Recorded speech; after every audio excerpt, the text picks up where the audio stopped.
titres.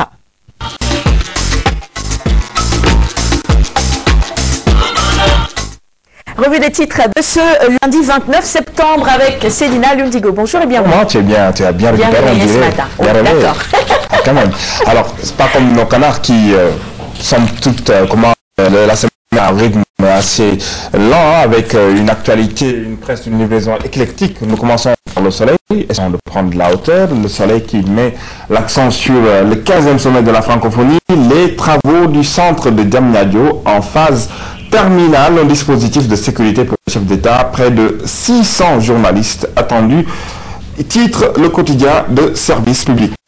Nous poursuivons avec Sud Quotidien qui barre sa une sur l'actualité de rentrée scolaire 2014-2015 entre espoir et inquiétude. Titre le journal.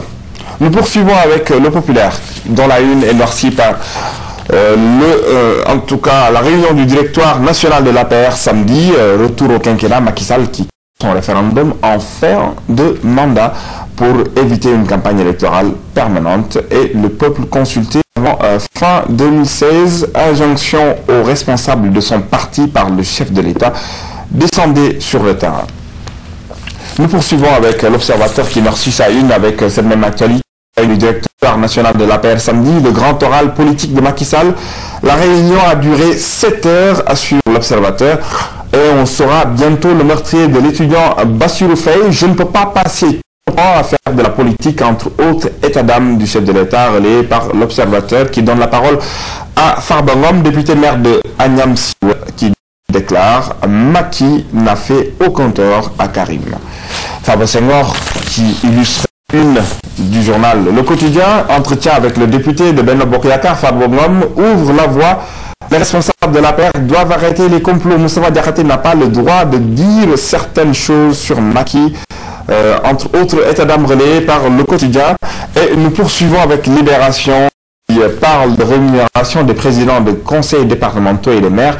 Macky offre le jackpot aux élus, 1,2 million pour les présidents de conseil et les maires de Pikine, Guédiawaye et Dakar, entre 300 et 900 000 francs CFA pour les autres élus, les secrétaires généraux pour surveiller les présidents. Et nous poursuivons avec Siwol qui noircit sa première page sur, en tout cas, une certaine difficulté que vivent, selon le journal, les femmes qui accompagnent le président Macky Sall. Sale temps pour les femmes de Macky, titre le journal. Macky Sall, vous manquez d'ouverture, déclare-t-il aux femmes et Marème Faye Sall qui est traînée devant l'accueil pour 650 millions. Même actualité à retrouver sur la première page de la Tribune. Les marabouts déposent une plainte contre Marème Faye, entre autres actualités relayées par la Tribune. Le président Sall qui éteint les rumeurs. Non, il n'y aura pas de Sénat. Nous poursuivons avec Grand Place.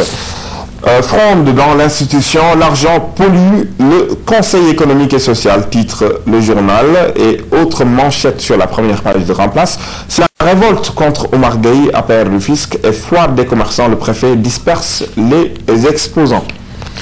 Walfadjri barre à sa une la caravane de la planification familiale. Le ministère de la Santé cueillit à froid à Tivaouane. Il n'y a pire chez une femme que de renoncer à la maternité, en tout cas entre autres critiques relayées par Walfadjri, et le ministère de la Santé qui assure vouloir se servir de Tivaouane comme porte d'entrée pour cette caravane. Et nous poursuivons avec Direct Info. Youssou N'Dour, Cheikh Hamad, la soirée de la clarification et fronde pour le départ des emblématiques. Niasse est alors indésirable aux côtés de Macky, titre le journal Direct Info. Du sport, à la une, le stade.